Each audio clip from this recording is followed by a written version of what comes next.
तो good morning students. आज आपका क्लास फिफ्थ इन्वायरमेंट का लेक्चर है। ठीक है, तो जो लैंड वाला हमारा जो चैप्टर था प्रीवियस वो पूरा हो गया है आपकी टेक्स्ट बुक में। तो अब जो वर्कबुक का बाकी है थोड़ा सा वो मैं आपको बता देता हूँ। तो जो फर्स्ट है कि बॉक्स में से हमको आंसर लिखने हैं। ठीक है, कि ए बी सी या डी है। तो फर्स्ट जो है, which soil has high propagation of organic matter. Proportion population मतलब कि उसमें ढेर सारी कार्बनिक तत्व वगैरह होते हैं, तो उसमें एल्यूल आएगा। एल्यूल माने जो कांप वाली मिट्टी है वो। फिर सेकंड है, what is the name of the soil that has high proportion of sand, तो उसमें सैंडी आएगा। सैंड माने सैंडी। फिर थर्ड है, which soil become slippery and sticky after its rain, तो जो चिकनी मिट्टी हम जिसे कहते हैं ना, क्ले। फिर which soil has high proportion of silt, तो उसमें ब्राउन। और which of the following statements is true for clay soil, तो इनमें से कौन सा जो स्टेटमेंट है वो ट्रू है for clay soil. It has high water holding capacity. फिर फर्स्ट, अब फिलिंग द ब्लैंक्स है। फर्स्ट में सैंडी आएगा, सेकंड में एयर आएगा, थर्ड में ऑर्गेनिक मैटर, फिर फोर्थ है उसमें मॉइस्चर एंड फिफ्थ है उसमें सैंडी। फिर जो इसमें जो ए जो फर्स्ट ए है, सॉरी जो सैंडी ऑयल सॉइल है उसमें बी आएगा। It ड्राइज fast after rain. फिर सेकंड में सी और थर्ड में ए। फिर जो डिफरेंसेस बतानी है सैंडी सॉइल और क्ले सॉइल में के बारे में, तो आपको यहाँ पे कोई भी दो लिखनी है। ठीक है, चार लिखी हुई हैं, तो आपको चार में से कोई भी टू लिखनी है। तो हमारा जो चैप्टर है वर्कबुक में कंप्लीट हो गया है अब। ठीक है, तो ये आप कंप्लीट कीजिए और मेरे व्हाट्सएप नंबर पर इसका फ़ोटो भेजिए। अब जो नेक्स्ट चैप्टर है डे एंड नाइट सीजन, तो नेक्स्ट चैप्टर हम अब स्टार्ट करते हैं। Friends, every day we see the sun rising and setting, तो हम रोज़ मतलब कि डेली हम जो सन है मतलब सूरज है, हम उसको देखते हैं राइजिंग और सेटिंग, मतलब कि उसका जो उदय होता है और अस्त होता है, मतलब कि सूरज जो उगता है और शाम को अस्त होता है। ठीक है, तो but time of rising and setting of sun is not same every day, but जो टाइम है मतलब कि सूरज का उगने का और अस्त होने का सेम नहीं है, मतलब सेम नहीं है पूरे दिन में, अलग अलग दिनों में। We have prepared various notes in my observation one in June, my observation two in September and my observation third in December. तो यहाँ पे हमको यहाँ पे कुछ ऐसे ऑब्जर्वेशन मतलब कि ऐसे कुछ अवलोकन बताए गए हैं। जो फर्स्ट है वो जून का है, सेकंड है वो सितंबर का, और थर्ड है वो दिसंबर का। On this basis of this details we have also prepare note on clothing vegetables and food recipes, तो इस डिटेल से हम जो दूसरी भी ऐसी नोट करने वाली बात है उनको भी नोट किया है, जैसे क्लोथिंग है, वेजिटेबल्स है, फूड है। Based on this observation fill up the following details, तो हमको यहाँ पे 3 ऑब्जर्वेशन बताए गए हैं कि जैसे डिटेल्स वन में note the time of rising and setting of sun, तो हमको यहाँ पे बताया गया है कि हमको यहाँ पे नोट करना है कि जो सन का टाइम होता है राइजिंग का मतलब उगने का और अस्त होने का। तो फर्स्ट में माय ऑब्जर्वेशन में फर्स्ट में हमको राइजिंग टाइम लिखना है, फिर सेटिंग टाइम और डेट लिखनी है। ठीक है, तो हम यहाँ पे आपकी जो वर्कबुक है उसका ही ले लेते हैं, तो आपकी वर्कबुक का भी आप समझ जाओगे और जो बुक का है वो भी। तो जो फर्स्ट है my observation month of June, rising time जो 5:55 है। ठीक है, 5 5 o'clock पे, सॉरी 5 5 बजे हैं और 5 हुए, मतलब 5 5 का जो, और जो मतलब कि 5:55 का इसका टाइम है। ठीक है, डेट लिखी है हमने यहाँ पे राइजिंग में 3 6 17। फिर उसके बाद है सेटिंग का 19 और 19 मिनट पे, तो उसमें डेट 1 6 70 आएगी।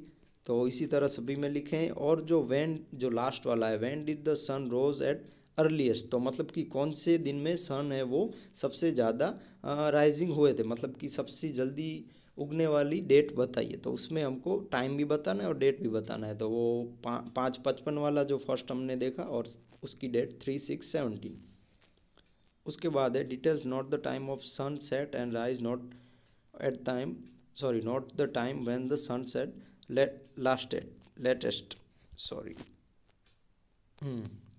तो उसका भी हम देख लेते हैं। My month of observation, sorry my observation month of June, तो उसमें भी यहीं पे ही कि जैसे हमने फर्स्ट देखा था वैसे ही को नीचे में देखना है।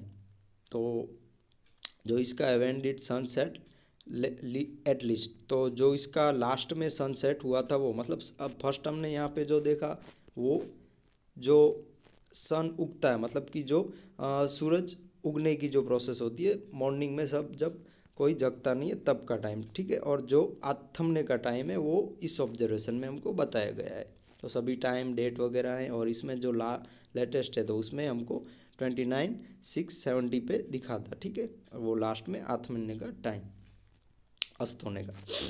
अब उसके बाद है observe the details given in table 1 to 3, fill colour on tables of details of question 1 and 2। Detail 1, time of sunrise in the morning, तो हमको जून में 4, 5, 6 है, फिर वो लॉन्ग डे आएगा।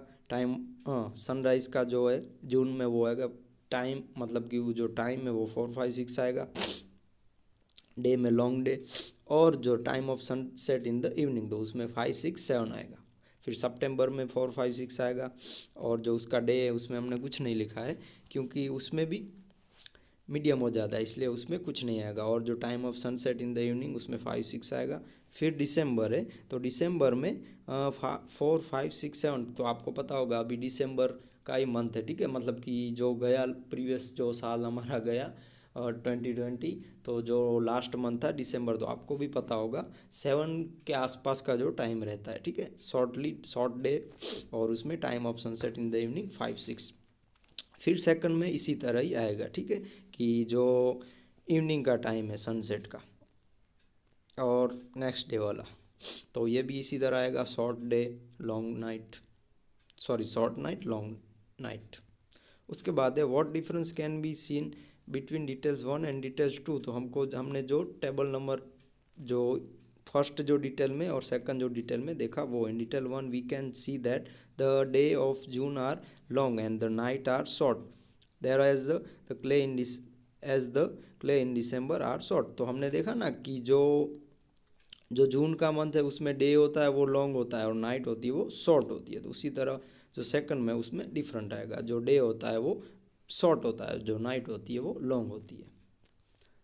अब हमने जैसे सन का देखा, तो इसी तरह अब हमको मून के बारे में भी है कि friends like sun we can not sorry friends like sun we can not see moon every night. तो हाँ, मून इज समटाइम स्मॉल और बिग और इनविजिबल। तो सन की तरह हम जो सन को कैसे पूरे दिन देखते हैं, तो मतलब सन को हम देखते तो हैं, बट इससे उल्टा है। जो मून होता है तो मून को कैसे, कभी हमको मून पूरा दिखाई देता है, कभी आधा दिखाई देता है, कभी वो इनविजिबल होता है। Previously on this basis of my observation 1, 2 and 3 the time of moon rise at night was noted, keep this in mind, prepare a note on below given details। तो हमने जैसे प्रीवियस कैसे माई ऑब्जर्वेशन 1 देखा, 2 देखा, 3, इसी तरह moon के बारे में भी हमको बताना है।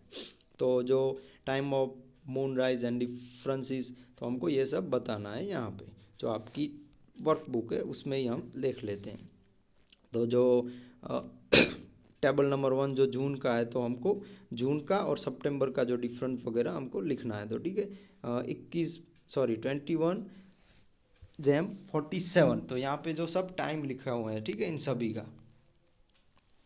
फिर जो इनमें डिफरेंस है, 4 कलाक और 11 मिनट, 4 hour 11 minutes, तो यहाँ पे इसका है। फिर उसके बाद जो टेबल नंबर 2 और 3 का, सितंबर और दिसंबर का, तो उसमें भी जो डिफरेंस है वो 8 hour 38 minute।